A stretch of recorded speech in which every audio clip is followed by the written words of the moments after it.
श्री साईबाबा संस्थान विश्वस्त व्यवस्था शिर्डी नाट्य रसिक मंच शिर्डी आणि शिर्डी ग्रामस्थ यांच्या संयुक्त विद्यमाने दिनांक 13 ऑगस्ट 2026 रोजी सुरू झालेल्या पारायण सोहळ्याची सांगता हरिभक्त परायण सौ राधिका कालेकर कोल्हापूर यांचे गोपाळ काला कीर्तनानंतर दहीहंडी फोडून झाली आहे। दिनांक 20 ऑगस्ट पर्यंत चाललेल्या पारायण सोहळ्यामध्ये शिर्डी व पंचक्रोशीतील सुमारे 8,200 पारायणार्थी सहभागी झाले होते।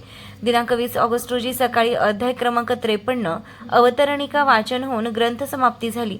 त्यानंतर श्री साई सच्चरित या पवित्र ग्रंथाची पूजा संस्थानचे मुख्य कार्यकारी अधिकारी गोरक्ष गाडीलकर व त्यांच्या सुविद्य पत्नी सौ वंदना गाडीलकर यांच्या हस्ते करण्यात आली।